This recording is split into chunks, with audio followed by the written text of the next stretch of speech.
नमस्ते, मी अश्विनी. साई समय सिस्टर चॅनलमध्ये आपलं सर्वांचं खूप खूप स्वागत आहे. तर आज ना सौम्याच्या मैत्रिणीचं म्हणजे आपल्या परीच्या मैत्रिणीचा वाढदिवस आहे. तुम्ही तिला ओळखताय, बऱ्याच वेळेस आपल्या घरी आलेली आहे.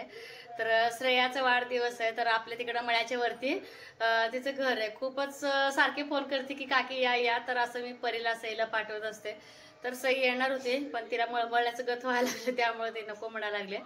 तर म्हणलं चला तर जाऊन येऊया. जास्तीचं प्रेस करले तर बाहेर पावसाचं वातावरण, बारीक पाऊस पडतोय, अंधार आहे, लाईट येत्या जात्या. परी का ऐकणार, परीचे मैत्रीण पण का ऐके ना. तर हे बघा परी किती छान असं तयार झाली. तिला म्हटलं गुढी पाडव्याचं सुटसुटीत असं कपडे घाल, गरमी पण भरपूर आहे बाहेर, तसं आहे थंडी, पण म्हटलं तरी पण घाल. लेट एजा पण व्हायला लागले. संध्याकाळचे वाजत बरोबर 7:30 पावणे 8 वाजले. तर आज गॅसवरतीच बनवून घेतले, भाकरी भाजी सगळं ओके करून ठेवलेलं आहे. स्वयंपाक म्हटलं घरी आल्यानंतर थोडंसं निवांत होऊन जाईल. आणि आईंना पण थोडंसं लवकर जेवायची सवय आईंना, त्यामुळे म्हटलं. आणि आज बाहेर चूल पण विजले आणि पूर्ण भिजली गेले आपली चूल, म्हणून म्हटलं पटकन गॅसवरतीच करून घेतलं. आणि अचानक मध्ये जायचं ठरलं परीचं, पण म्हटलं आता चला काहीतरी गिफ्ट आता एरवी काय आणायचं तुम्हाला दाखवते. बाहेरचं वातावरण खूप असं बेकार आहे. लाईट गेली पारू, पूर्ण अंधार आहे. तर आली लाईट येणं जाणं चालू आहे. मग मी इन्व्हर्टर चालू ठेवून चालले, कारण की बघा लाईट अचानक गेली. सईला पण आईल एकदम उठून वरती चालू करता येणार नाही. तर चला पटकन जाऊन येतो आणि तिथलं की झोपू दे. बघा बारीक पाऊस येऊन गेला बऱ्यापैकी. चल घाला दर तुझ्या मैत्रिणीला तूच गिफ्ट दे. चला परी स्वेटर घालणार आहे का तू? बाबांनी जर्किन घातलंय. हा मला तर आता शिंका यायला लागले, मग असे पावसात भिजलेलं. नाही बाबा मला तर नकोय, जरा गार फिलिंग येऊ दे जरा. परत उद्यापासून दुपारी गरमीच आहे. बाबाचं जर्किन आज धुतले होते, उन्हाळा चालू झालाय म्हणून बाबांनी परत काढलं. बघ काय झालं, बसू काय? हा पिल्लू तुला घ्यायचंय का कानाला बांधायला वगैरे? नको ना. चला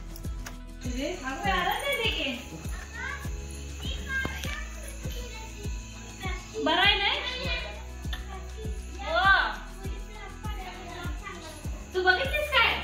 अगं बाई आराध्यावरच्या गुढी पाडव्याचा ब्लॉग चांगला होता. तू पूर्ण बघितलीस काय? तू बघितलीस काय? दुकानात गेलता कपडे घ्यायला? कपडे मला आणले काय काकीला?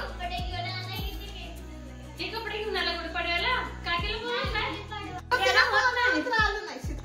बरं आहे ना. तुम्ही येत नाही काय नाही गावाकडे.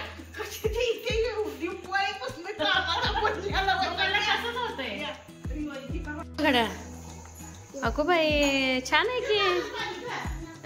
आनंदात असतात ना. केक दाखवू का काकी? अगं बाई छान बनवलंय की. श्रेयाच्या मम्मीनं बनवलेला आहे केक. मस्त डेकोरेशन केले गोल्या. हा मस्त मस्त केक दाखवू का काकी म्हणते. एक तर श्रेयाचं घर आहे बघा आपल्या मळ्याच्या पण पुढं, आणि तुम्हाला माहिती आहे मळ्याचा रस्ता कसा आहे. थोडा जरी पाऊस पडलं चिखल वगैरे अडकतं, जायचं प्रॉब्लेम येतं. आणि आधीच पाऊस पडला होता, आणि श्रेयाच्या आईचं आणि श्रेयाचं पप्पाचं सगळ्यांचंच फोन इतका येत होता. परत म्हटलं बाई जास्तीचं म्हणजे पोरीचं मूड ऑफ करायला नको. एकतर तिचं बर्थडे आहे, तर ह्यांना आधी म्हटलं रस्ता कसं काय आहे कोणाला तरी विचारा. जसं की बघा ज्यांची मळ्यातले वगैरे घर आहेत ना त्यांना माहिती असते. तर बऱ्यापैकी थोडंसं हडकलेलं होतं रस्ता, त्यामुळे इतकं रिस्क घेऊन गेलो ना. समजा जर एखाद्या वेळेस पाऊस जरी आला असता, कारण की आम्ही जाताना आभाळ तुडुंब असं भरलेलं होतं आणि आम्ही 200% आम्ही अडकलोच असतो. तर खास श्रेयासाठीच गेलो, आणि परीची खास मैत्रीण पण आहे ना. मुलांना बघा बड्डे म्हटले की खूप आनंद होतो, कोण काय देते गिफ्ट, आणि बड्डे कसा साजरा होईल आपल्या मित्रमैत्रिणी घेऊन हेच असते. तर लहानपणातच हे सुख मिळत असते, म्हणून म्हटलं ह्यांना काय तर असो आपण परला घेऊन जाऊया. सई पण येणार होती अचानक. तुम्हाला आदल्या दिवशीचा रात्रीचा म्हणजे श्रेयाचा बर्थडेचा आणि दुसऱ्या दिवशीचा सकाळचा असं 2 ब्लॉग मी मिक्स करणार आहे, कारण की खूप मोठा व्हिडिओ होईल ना, त्यामुळे हे क्लिप मी ठेवलेच होते. तर दुसऱ्या दिवशीचा सकाळचा आणि संध्याकाळचा असं मिक्स ब्लॉग. तर सई परीसाठी ना केक आणि चिवडा द्यायचं चाललं आहे श्रेयाच्या आईचं. नमस्ते, मी अश्विनी, साई समय सिस्टर चॅनल मध्ये आपल्या सर्वांचं खूप खूप स्वागत आहे. तर रात्री बऱ्यापैकी पाऊस पडून गेला ना, थोडंसं थंड वातावरण, सकाळ सकाळ तर बरं वाटायलंय, अगदी फ्रेश. तर सईपणे गेले शाळेला बघा, त्याला जाताना तिला एक चपाती करून देते. चपाती, लोणचं, जसं चटणी दिले की विषय सांगतो, रोल करून दिलं की नाही. मग हे पण आलेत बघा आत्ताच मळ्यात ना, तर ह्यांना खाऊ वाटायला नाही मॅगी. परी बिलकुल मॅगी खात नाही, कसलीच मॅगी खात नाही. सईला आवडते. मग काय होतं, एकीला दुसरं नको वाटतं मग तसं करायला. मग त्यामुळं म्हटलं आता मॅगीचा नाश्ता करावं, तर चुलीवरच बनवायचं माझं चालू आहे. तर आळूचं पान पण माहिती माझ्याकडं, तर कालच आळूचं पान आणलं होतं. काल काय बनवायचं झालं नाही, कारण की काल बरेच पदार्थ झाले काय त्यामुळे म्हटलं नकोच. कैरीची चटणी पण होती, तर कैरीचं मला ना सई आल्यानंतर लोणचं पण करायचं आहे, तर ते आल्यावर करून बोल देते. तर हे आळूचे पानं बघा किती मोठे येतं, देशी आहेत का कसे आहेत मला माहित नाही, पण खूप मोठे येतं. काल थोडं दिवसभर लाईट पण नव्हते, फ्रीज पण साफ करायचं होतं ना, त्यामुळे थोडंसं मुरगाळले गेले. जे हे मुरगाळलेले पान आहेत ना, हे सगळं बाजूला काढणार आणि स्वच्छ धुवून घेणार आहे. बऱ्याच ताईंची पद्धत थोडी तरी वेगळे आळूचे पान येतं, ते कमेंटच मी विसरले. चिंचेचं कोळ वगैरे कसं घालायचं, तर मी आता माझ्या पद्धतीनं साध्या पद्धतीने अगदी करणार आहे. पूर्वी आपलं लसूण, हिरवी मिरची, कोथिंबीर भरपूर असं घालून करायचे. आता अगदी साध्या सिंपल पद्धतीने मी करणार आहे. तर ह्याला धुवून घेणार आधी चुलीवरती बघा, हे सगळं साहित्य घेऊन ना मला मॅगी बनवून घ्यायची आहे. चला तर मॅगीचा नाश्ता बनवून घेते आधी. मला एक ताईंची कमेंट असते ना, ताई भूकंपाचे धक्के तुम्हाला जाणवलं का? आम्हाला धक्के तर जाणवलं नाही, पण सांगोल्यामध्ये ना थोडंफार जाणवलंय. तर इथं आपल्या इथं आलेगावात तर काय जाणवलंय, पण बऱ्यापैकी ना बऱ्याच ठिकाणी भूकंपाचे धक्के काल जाणवले. का माहिती, काल एक प्रकारचं वारं, पाऊस आणि भूकंपाचा उद्रेक. पण असं का व्हायला लागलंय मला पण काही कळेना. तर किती म्हणजे विचित्र घटना ना. पण जीवितहानी वगैरे काय झालं नाही, सौम्य असं झटकाना सगळ्यांना जाणवलंय. तर चूल का आपली इतकी काय ओली झाली नाही, त्यामुळे चूल अगदी व्यवस्थित पेटले. तर मॅगी करून मस्तपैकी आता खायचं सकाळ सकाळी. तर सईला आवडते, परीला आवडत नाही. तर सईला थोडंफार मी काढून ठेवले मॅगी तिच्यापुरतं. तिला करून खा म्हणजे मी अगदी हरकून जाते ते. म्हणजे झाला तर चुलीवरतीच ना रस्सा भाजी ठेवली आणि इकडे एका बाजूला चहा ठेवलाय आणि इकडं आळूच्या पानाची तयारी पण चालू आहे करायची. आळूचे पानं धुवून घेतले, बेसन पीठ, मीठ, ओवा, जिरं आणि लाल तिखट घेतलंय. तर ह्याच्यामध्ये लसूण, हिरवी मिरची वगैरे काही वापरणार नाही. तर हे सगळं आता मिक्स करून घेते. तर एकजीव करून ना सगळं आपल्या पानाला मागून पुढून व्यवस्थित असं लावून घ्यायचं. चपात्या ना बनवून घेतल्या. तर हे सगळं मी मिक्स करून घेते बाहेर. तर पीठ आहे का छान असं भिजवून ना, तर चुलीवरतीच ना अळूच्या वड्या उकडायला ठेवायचे. तर संगू एकसारखी वरडते, तर कशासाठी वरडते हे पण जर मला गोट्यात बघायचे. सगळे भांडी जमा करून ठेवायचे, तर भांडे घासायचे, तुला ठेवायचे. तर काल काय वारा पावसामुळे ना आपल्या तुरी उपण्याच्या झालेच नाही. तर तुरी उपण्याला घ्यायचे आज कसल्याही परिस्थितीत, वारं असो किंवा नसो, लाईट असेल तर कूलर खरी, वारा असेल तर आपलं बाहेर मस्तपैकी उपणायचं आहे. भरपूर असं घाण आहे. तर धुणं दिवस तर ना मस्तपैकी आपल्या वाड्या चुलीवरती वापरून निघतात. चूल अशी गरम आहे.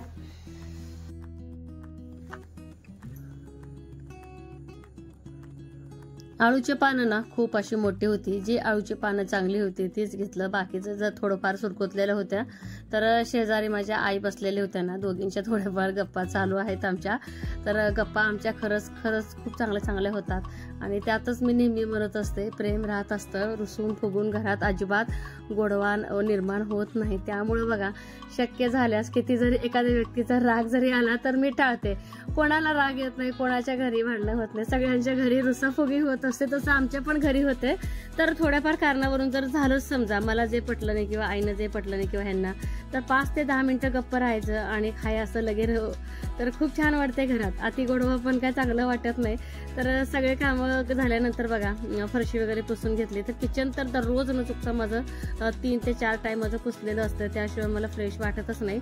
धुणं भांडी करायच्या अगोदर म्हटलं बघा, सकाळी सईपरीची शाळा असते.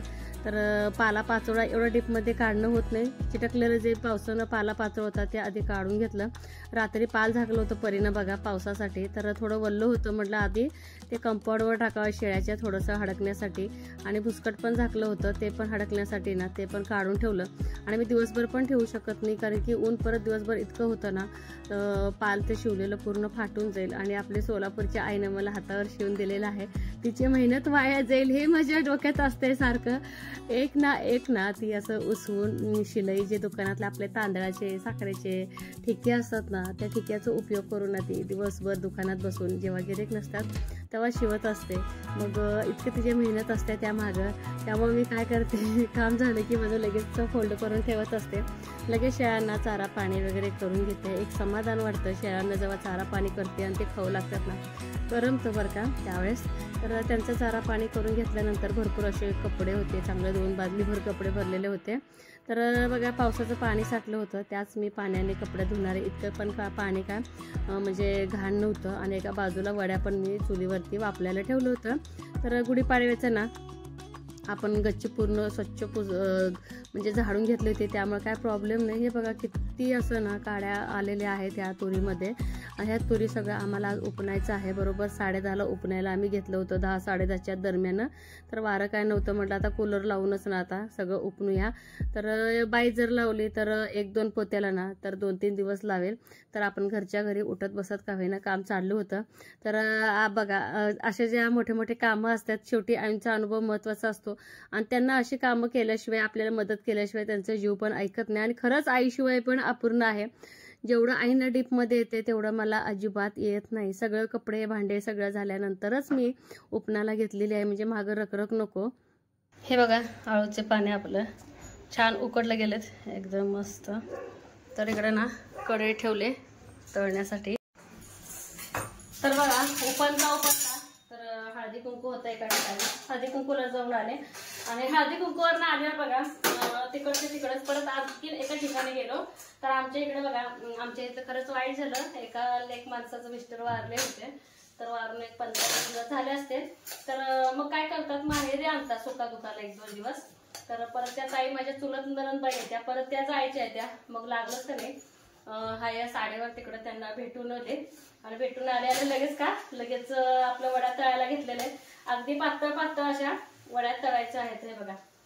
आणि उन्हातून गावात इतकं जबरदस्त ना स्पीड मध्ये आले घरी, कारण की आईंना पण जेवायचं आहे. आणि सईपरी पण आल्यात घरी आणि सगळ्यांची जेवण पण व्हायचे आहेत. आणि भेटून येणं पण खूप महत्वाचं आहे. तर हे बघा असे स्लाइस काढलेले मी.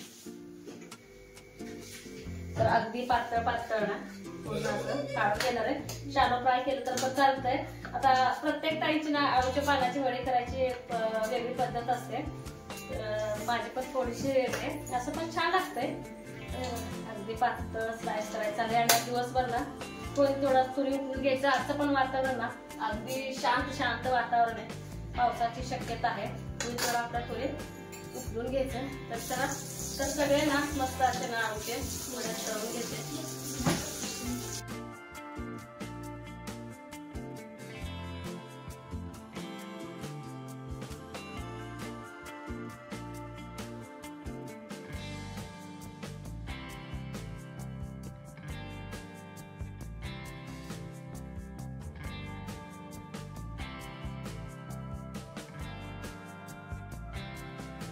मी दररोज विचारा म्हणते, कारण की आपल्या अनुभवी ताई खरंच खूप आहे. जे मला माहिती नसतं ते ताईंकडनं सगळं माहिती होत असतं मला. परीच्या नाकात ना छोटे छोटे पुरळ उठलेत. तर आईंचं असं म्हणणं आहे की ती माळी नाही, पण मी माझ्या आईला पण आणि ह्या आईला पण विचारले आता इलाज ह्याच्यावरती करायचं काय.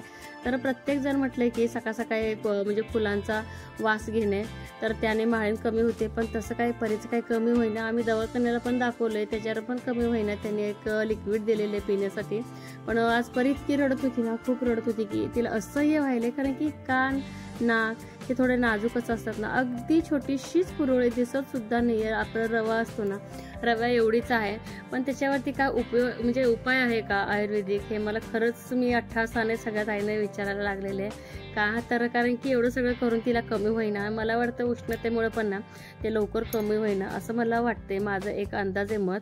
तर आज परी भरपूर रडली. मी परीला बोलले, परी तू काय काळजी करू नको. आपल्या यूट्यूब फॅमिलीमध्ये जे आपल्या ताई मावशी वगैरे आहेत ना, मी आज त्यांना विचारते, कारण की कमेंट करून निदान सांगतील, आपण त्याचं काय तर निदान करूया, म्हणजे थोडंफार तुझं कमी येईल. तर सारखं हे बघा सांगणं तिचे चालू असते की आई माझा असा असा त्रास होते. ती तर काय करावे, तर दुखत पण असणार आहे. कारण की बघा किती छोटं जरी पुरळ म्हटलं की नाकामध्ये अवघड जागा असते ना, आणि त्वचा अगदी ना नाजूक असते तिथली, त्यामुळं तर औषधाचा काय फरक येईना. म्हणून म्हटलं तुम्हाला कोणाला माहीत असेल म्हाळीण हा प्रकार आणि त्याचा उपाय काय आहे तर हे मला नक्की कमेंट बॉक्समध्ये सांगा. हे बघा किती अडकणे आहेत, तर ह्याच्यामध्ये एक एक तुरी पण आणखीन चांगले येतं. तर हे पण आम्हाला उपणून काढायचं, पण 5-5:30 वाजलेत. आईचं असं म्हणणं आहे अश्विनी आता बास, जीवाच्या वर नको, मस्तपैकी आता चहा ठेव.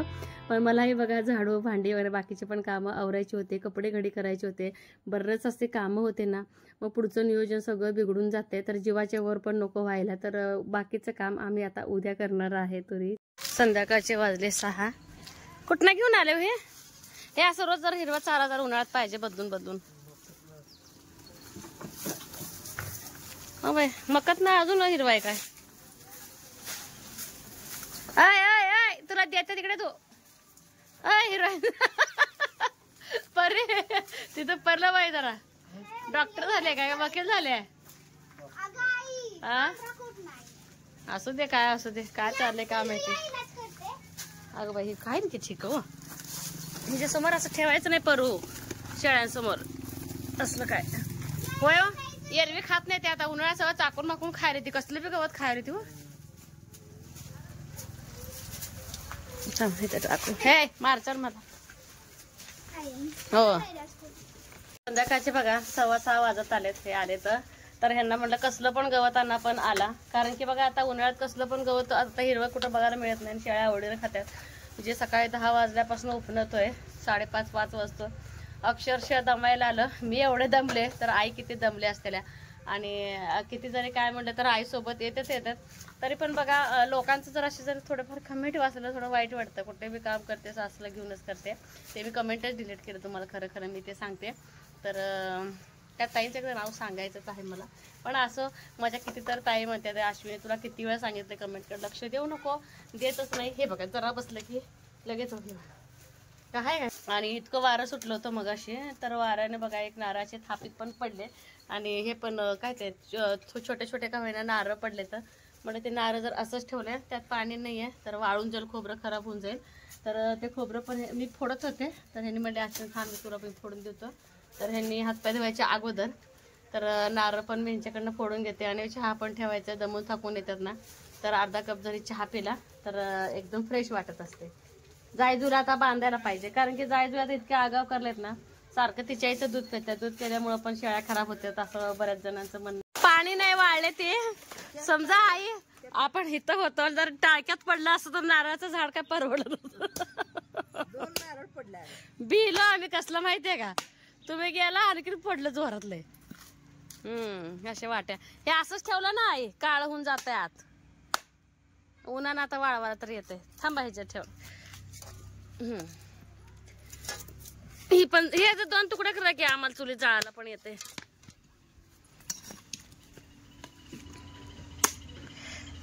चला तर हे सगळे नारळ ना यांच्याकडनं फोडून घेते. ए जेवली का, काय करले? ओके 2 दिवस झालं बघा गिरणी लावते. गव्हाचं दळण पण दळायचं आहे, ज्वारीचं पण दळायचं, पण लेट येते जाते आणि त्यामुळे राहिलेच. आणि बाकीची पण कामं करावं लागतात. आत गेले की आतलं काम बाहेरचं गेले. आणि थोडंसं गहू राहिलं होतं ते पण गिरणीत दळायला टाकले मी.